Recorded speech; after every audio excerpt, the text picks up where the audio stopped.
Em uma tarde fria e nebulosa, o mercado fervilhava de vida, mas a atmosfera carregava algo mais. Entre os sorrisos e a algazarra dos comerciantes, uma inquietante energia parecia espreitar nas sombras. Eikichi Suzuki, movido por um desejo ardente de agradar sua irmãzinha, caminhava com passos decididos. Seu olhar encontrou uma boneca que parecia chamá-lo. Ela estava ali, imóvel, mas seu semblante transmitia uma alma antiga. Algo que fez o coração de Eikichi vacilar por um momento. Quando ele a segurou, sentiu o peso incomum do objeto. Não era uma boneca qualquer, mas ele afastou a sensação com um sorriso. Ao longe, o som de um sininho ressoou, fino e quase imperceptível, como se anunciasse um prenúncio sutil. Naquele instante, o brilho nos olhos da boneca parecia um eco de algo vivo, um reflexo profundo e inescapável, que não deixaria Eikichi em paz por muito tempo. Eikichi Suzuki tentou afastar a estranheza que sentia ao olhar aquela boneca, mas não pôde ignorar o calafrio que percorreu sua espinha. Na pequena casa de madeira, Okiku acolheu a boneca como se ela fosse uma extensão de si mesma. "Agora somos irmãs", dizia com um sorriso pueril que escondia a gravidade das palavras. O fogo da lareira tremeluzia, criando sombras que dançavam pelas paredes, como se os espíritos da noite ouvissem aquela declaração e tomassem nota. A casa, com suas janelas pequenas e luzes quentes, possuía um charme rústico, mas também uma atmosfera que parecia amplificar o que era invisível. Cada canto do lugar, desde as vigas expostas até o tatame desgastado, parecia um palco para a estranha ligação que se formava. A boneca ficava sempre ao lado de Okiku, como uma sentinela, seus olhos de vidro refletindo a chama da lareira de maneira inquietante. O som da chuva tamborilando no telhado adicionava um ritmo hipnótico, e cada trovão distante parecia ecoar um aviso. As noites seguintes trouxeram um estranho conforto à menina, como se a boneca oferecesse mais do que mera companhia. Ela a levava para todos os lugares da casa, sussurrando segredos e cantigas, enquanto os adultos, sentados à mesa, trocavam olhares preocupados. O pai, um homem de poucas palavras, observava de longe, sentindo uma perturbação que não conseguia nomear. A mãe, enquanto preparava as refeições, sentia o peso constante do olhar da boneca, como se ela conseguisse enxergar através das paredes. Naquela casa, a presença da boneca não era apenas aceita, era inevitável. Havia algo no ar, uma eletricidade, silenciosa, como se a boneca carregasse a alma de Okiku e espalhasse fragmentos dela por todo o ambiente. Quando a morte de Okiku ocorreu, a casa foi engolfada por uma escuridão tangível. As paredes pareciam apertar os moradores, o ar se tornara mais espesso e cada canto da casa emanava um lamento inaudível. Durante o funeral, o altar com as oferendas era apenas um cenário para o verdadeiro centro do espetáculo. A boneca. Colocada ao lado da foto da menina, ela dominava o ambiente. Os olhos de vidro refletiam as chamas das velas, mas também algo, mais um abismo profundo e devorador. Os sussurros entre os parentes falavam de como a boneca parecia agora mais viva do que nunca, uma extensão fantasmagórica da menina. As velas tremeluziram, e por um momento, o silêncio foi quebrado por um som sutil de risada que gelou os ossos de todos os presentes. A casa, agora desprovida da alegria de Okiku, tornou-se um mausoléu do passado. Mas a boneca permanecia. As noites traziam novos horrores. O som de pequenos passos ecoava nos corredores e o cabelo da boneca, antes curto e bem alinhado, crescia lenta, mas visivelmente. A família, cada vez mais assombrada, cortava o cabelo apenas para ver o fenômeno repetir-se, como uma afronta à lógica. A mãe despertava no meio da noite com a sensação de que estava sendo observada. Ao virar-se para o altar, os olhos da boneca brilhavam em um tom espectral, como se estivesse absorvendo as preces e os medos da casa.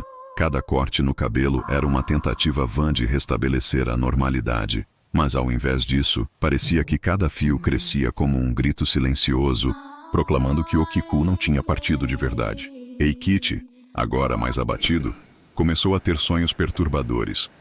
Neles, Okiku surgia cercada por uma neblina densa, com os olhos cheios de tristeza, mas também de intenção.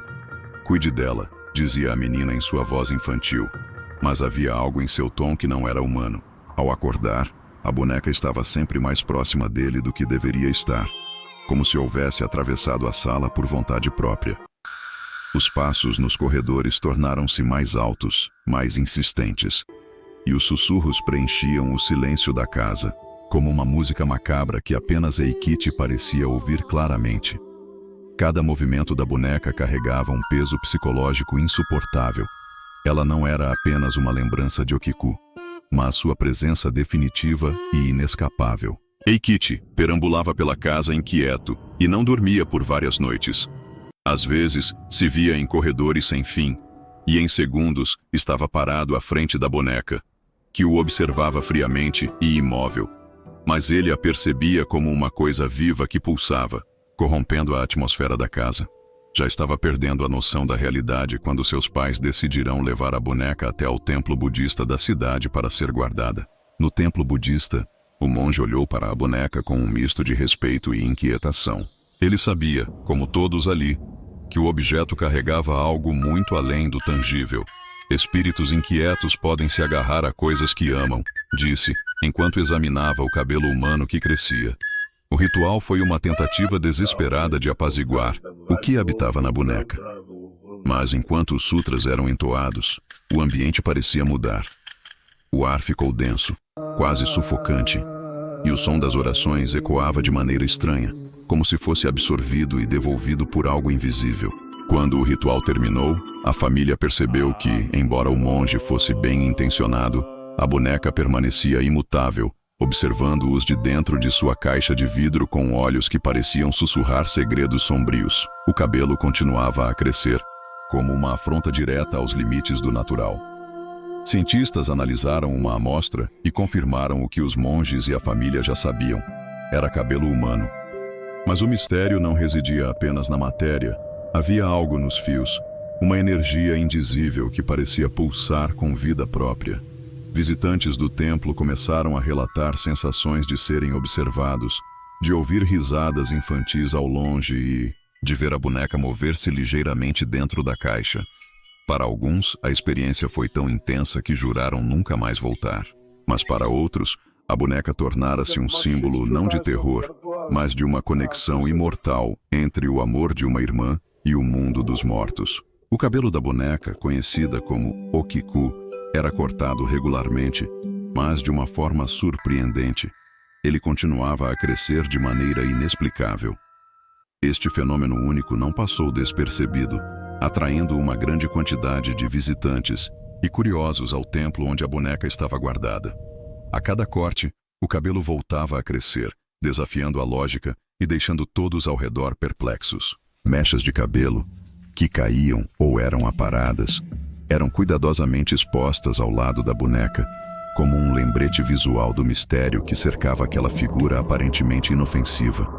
Durante as exposições, muitas pessoas começaram a relatar experiências inexplicáveis e assustadoras.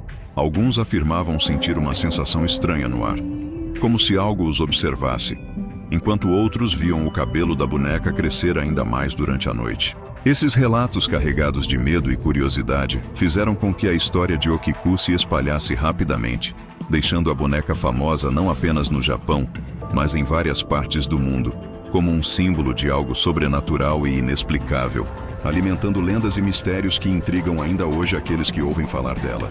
Em todo esse tempo, a família Suzuki não teve mais nenhum contato com a boneca, e pouco se ouviu falar deles, até que a verdadeira origem da boneca deixou de ser conhecida por muitos. Anos depois, Eikiti retornou ao templo. O local estava repleto de visitantes, mas para ele, a presença da boneca era tudo o que importava. Ao observá-la, sentiu uma paz estranha. Era como se Okiku o estivesse esperando. Ela nunca nos deixou, murmurou, enquanto a luz do sol atravessava a janela, iluminando o rosto da boneca de uma maneira quase celestial. Enquanto ele se afastava, um último olhar revelou o que ele mais temia admitir. Os olhos da boneca pareciam segui-lo, fixos e infinitos, como se contivessem toda a dor, amor e mistério que um espírito poderia carregar.